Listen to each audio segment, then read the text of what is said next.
Olá, meus amigos e amigas, prazer poder falar com vocês, paz e bem. Hoje é este dia animadíssimo na história brasileira, né? Com opiniões contrárias, pessoas revoltadas, pessoas celebrando. Hoje é o dia 8 de março de 2021. E neste dia, o ministro Edson Fachin, do Supremo Tribunal Federal, tomou uma decisão que reverteu o curso de um processo da maior importância para a história política brasileira. Trata-se dos processos no âmbito da Operação Lava Jato que levaram à condenação do ex-presidente Luiz Inácio Lula da Silva.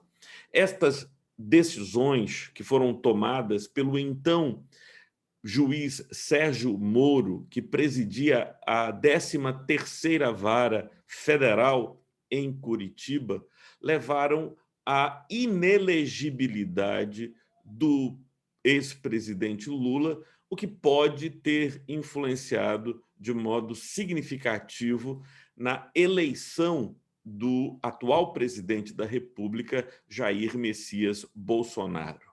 O propósito deste vídeo não é discutir aspectos políticos que, obviamente, estão presentes tanto no processo que iniciou-se lá em Curitiba, quanto também na decisão tomada hoje pelo ministro Edson Fachin. O propósito deste vídeo é explicar para o público em geral e para os meus alunos de processo penal em particular o que é que aconteceu. O ministro Edson Fachin decidiu que o juízo da 13ª Vara Federal de Curitiba não era competente para julgar os processos em que era réu o ex-presidente Luiz Inácio Lula da Silva. Agora, vejamos e compreendamos o que é que está envolvido aqui. Quando nós imaginamos que alguém vai julgar uma causa, nós não esperamos que um amigo ou inimigo desta pessoa que estará sendo julgada atue como um juiz. Nós acreditamos que as regras de distribuição de competência definem qual é o juiz, e esse é chamado de juiz natural, ele receberá a responsabilidade de julgar. E quando for definido quem é o juiz competente, através dos 7 critérios que o Código de Processo Penal utiliza para definir a competência dos magistrados, nós verificaremos se esse juiz não está impedido ou encontra-se com suspeição. Porque o juiz natural, aquele que está definido à luz das regras da competência, é quem deve julgar, exceto se estiver impedido ou for suspeito. Começo, então, tentando explicar para vocês como foi que a 13ª Vara Criminal, a Vara Federal de Curitiba, tornou-se a vara competente para julgar. E como houve a prorrogação espantosa da competência daquela vara. Observe que eu não disse que a competência é do juiz. A competência, na verdade, é do juízo. O juiz ele é impedido ou suspeito, mas quando se fala de competência, devemos nos referir ao juízo, porque é a vara que é ou não competente para julgar aquela matéria. E uma vara, por vezes, tem mais de um juiz, como era o caso da 13ª Vara Federal de Curitiba. Bem, há 7 critérios para a definição da competência. O primeiro destes critérios é o lugar onde o fato aconteceu. Nós vamos chamar de ratione loci, em razão do lugar. Então, se o crime aconteceu em Recife, em tese, será um juiz do Recife que vai julgar essa matéria, este assunto. Se o crime aconteceu em Jaboatão, deve ser um dos juízes das varas criminais de Jaboatão, supondo que a competência fosse de natureza estadual. Isso já me leva ao segundo critério, em razão da matéria. há crimes que são de competência federal, há crimes que são de competência estadual, há crimes ainda que são de competência da Justiça Especial, por exemplo, da Justiça Militar.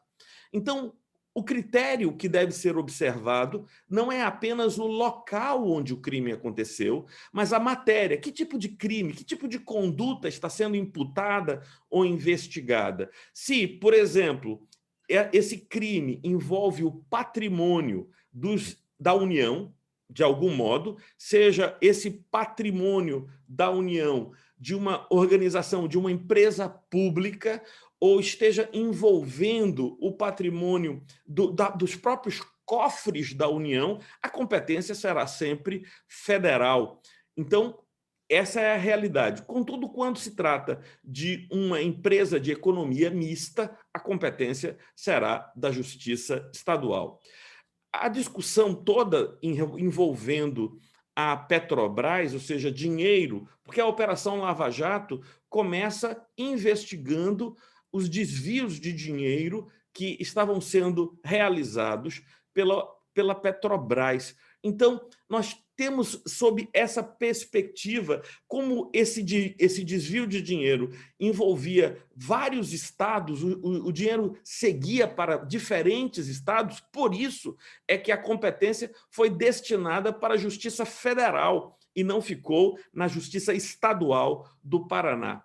Porque a Petrobras é uma empresa de economia mista. Em tese, a competência seria estadual, mas como esses recursos estavam sendo enviados a pessoas e a organizações, a empresas de diferentes estados, então a competência foi definida em razão da matéria para a Justiça Federal. Como as investigações surgiram lá em Curitiba, a competência em razão do lugar foi definido em face da 13ª Vara Criminal. E por que a 13ª, não a 12ª, não a 14ª? Chego lá daqui a pouco para explicar a vocês. Então, em primeiro lugar, em razão do lugar, ratione loci. Em segundo, um segundo critério, em razão da matéria. Um terceiro critério, ratione personae, ou seja, será que essa pessoa tem foro por prerrogativa de função? Porque se tiver foro por prerrogativa de função, por exemplo, se fosse um deputado, um senador, não teria sido julgado lá na 13ª Vara, teria subido para o Supremo Tribunal Federal. Aqui eu abro um parênteses para você compreender um lance importante dessa história.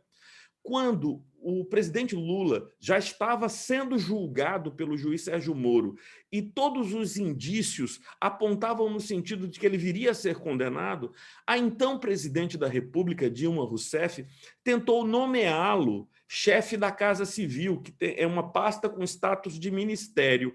E se ela conseguisse fazer isso, Lula seria afastado da jurisdição de Sérgio Moro, portanto, daquela Justiça Federal, lá de Curitiba, para o Supremo Tribunal Federal. Então, Sérgio Moro vazou um áudio, retirou o sigilo de um áudio entre Dilma e Lula, e por causa deste áudio, o Supremo Tribunal Federal acabou impedindo que Lula assumisse o ministério ou a pasta da Casa Civil para manter a jurisdição na 13ª Vara, porque veio a representar a sua condenação. Já vimos 3 critérios: em razão do lugar, em razão da matéria e em razão da pessoa. Faltam 4. Quais são os outros? O critério de distribuição.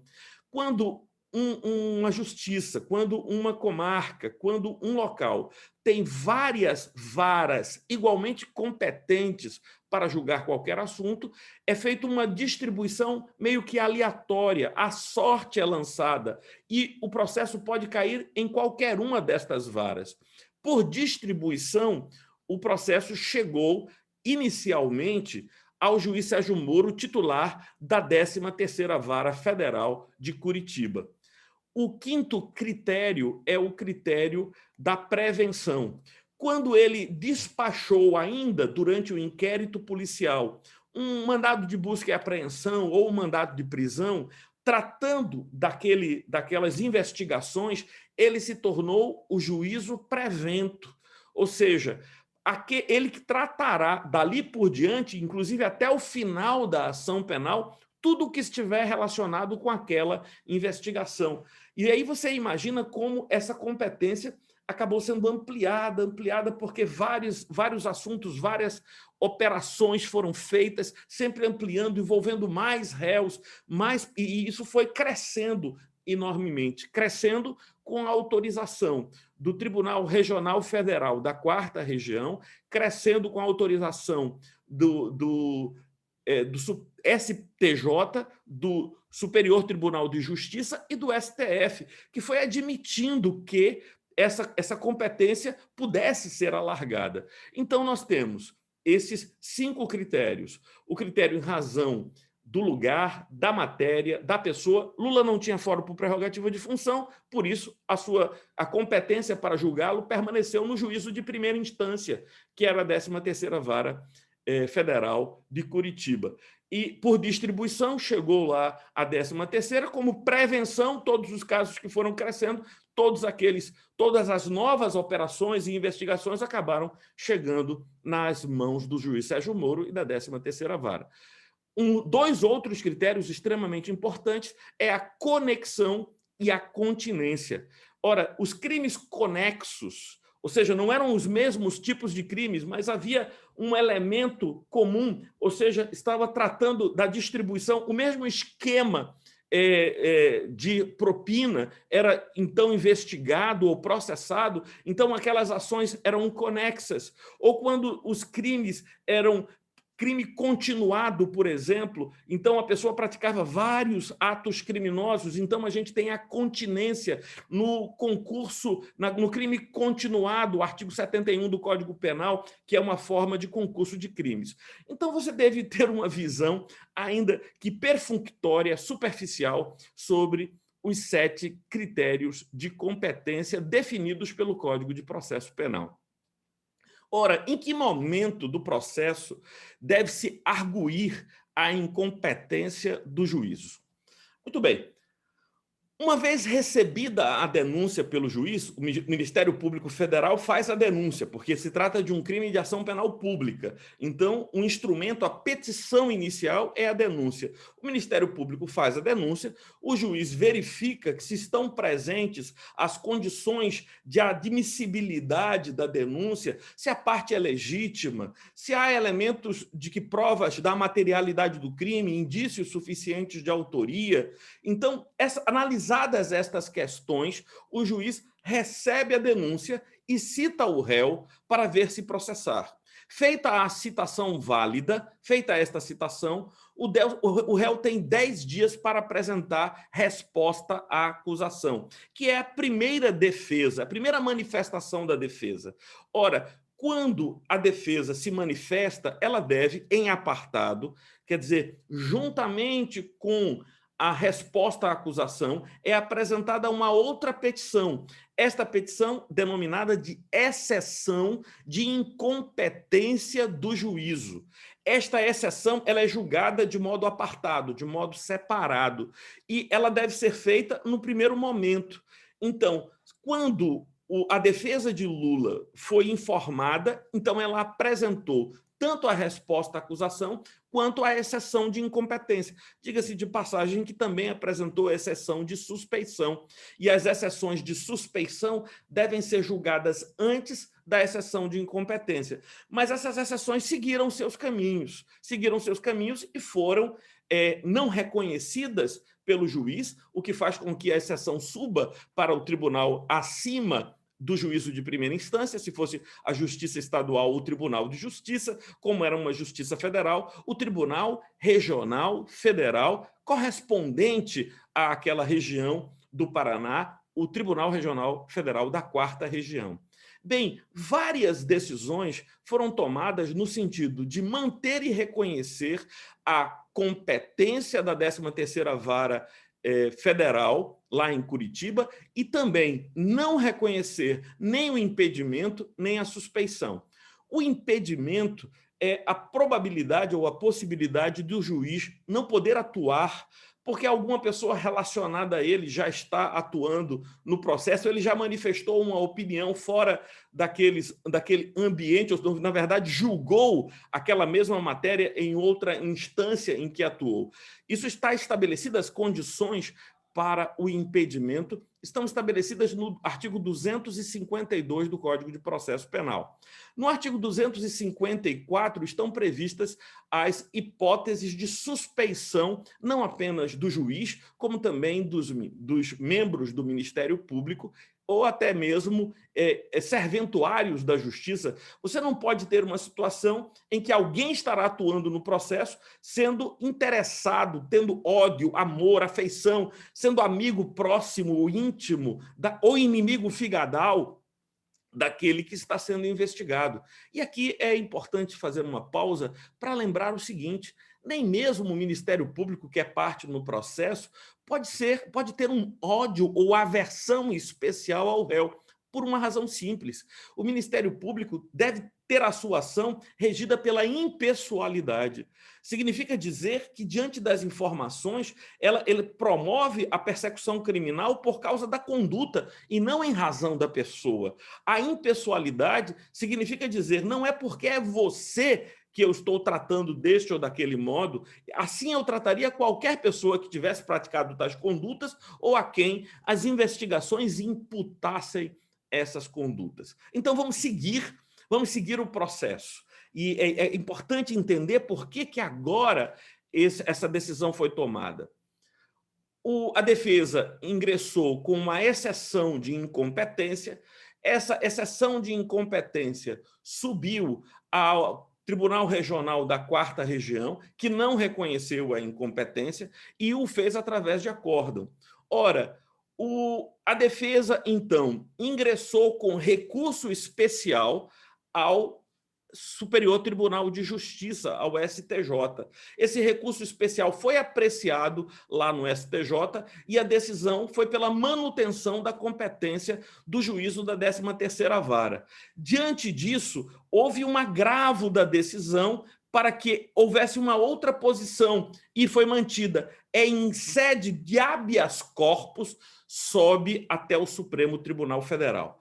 Observe o seguinte: todas as vezes, e não foram poucas as vezes, em que se arguiu a incompetência da 13ª Vara Criminal sobre os crimes que aconteciam, que estavam sendo julgados lá em Curitiba, mas os fatos se deram em São Paulo, no Rio de Janeiro, em Pernambuco, em Brasília, o Supremo Tribunal inicialmente manteve a competência, mas já faz mais de um ano que o Supremo Tribunal tem, na sua segunda turma, que é presidida pelo ministro Gilmar Mendes, composta por Carmen Lúcia, o ministro Lewandowski, Edson Fachin e Nunes Marques, que ingressou recentemente no STF, substituindo o ministro Celso de Mello. Essa turma do STF tem, recentemente, aproximadamente um ano e meio, dito que a 13ª Vara não é competente, não é omnicompetente e que nós não podemos desprezar o critério em razão do lugar. Se o crime, em tese, foi praticado em outras unidades da federação e há Justiça Federal, obviamente, nessas outras unidades, é lá que ele deve ser processado e julgado. O ministro Edson Fachin, que, desde que substituiu o ministro Teori Zavascki como relator no Supremo Tribunal Federal da Operação Lava Jato, sempre tomou decisões para preservar a competência, mas já tem um ano e meio que vem sendo voto vencido.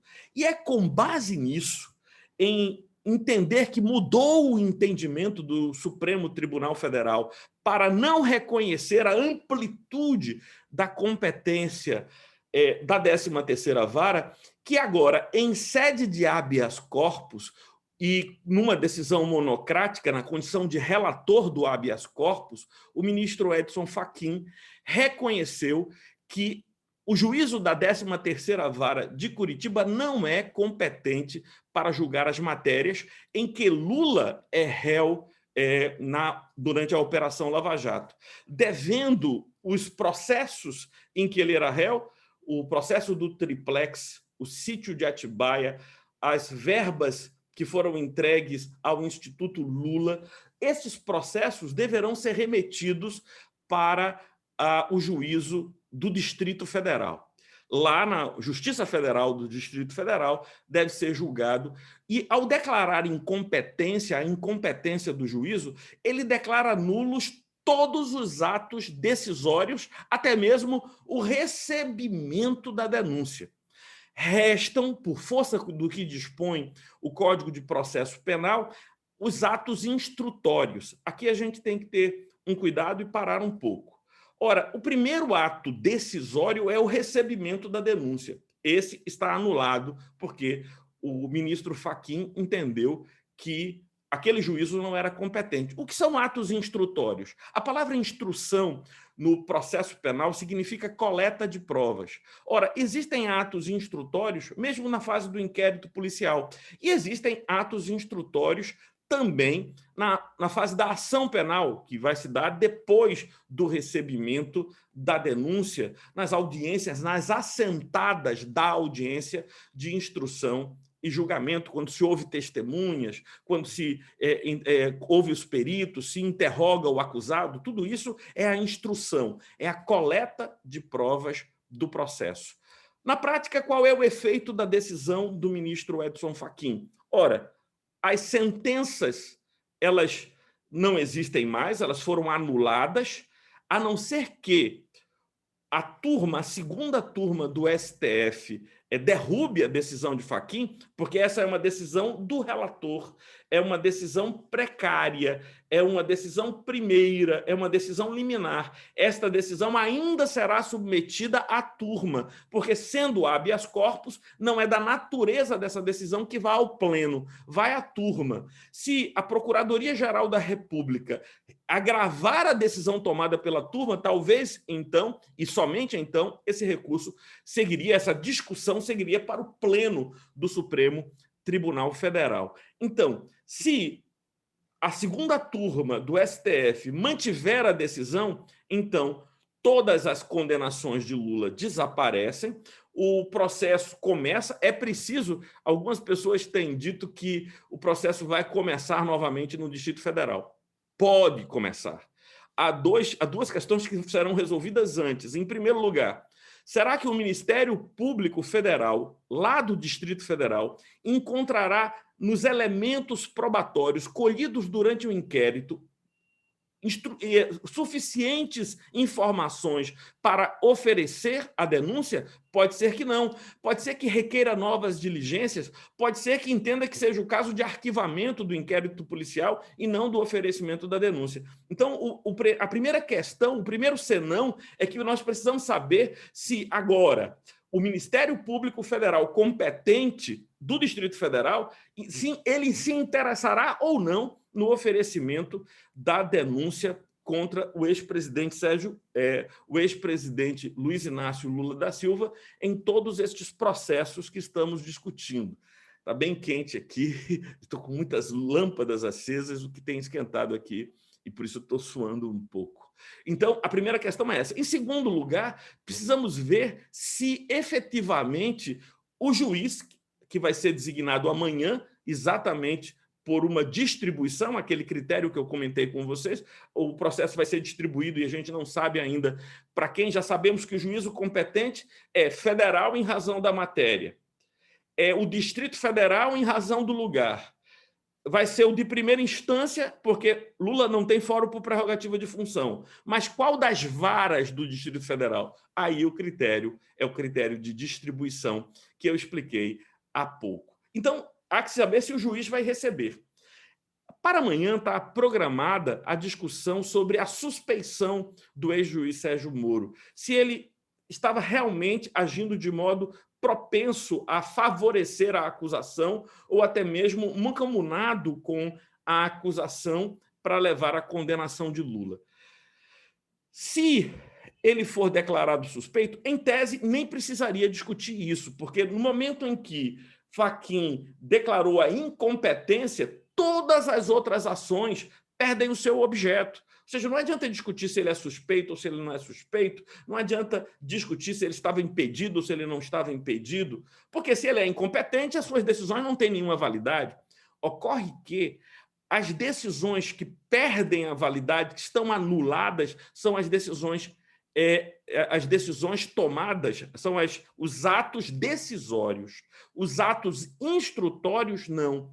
Mas, se a segunda turma entender que ele é suspeito, caem não apenas os atos decisórios, caem também os atos instrutórios, e tudo vai para o zero, efetivamente, o que exigiria um tempo para a construção de todas as provas, dos depoimentos, o que pode apontar para uma data posterior ao processo eleitoral de 2022, que, obviamente, está na perspectiva de todas as pessoas.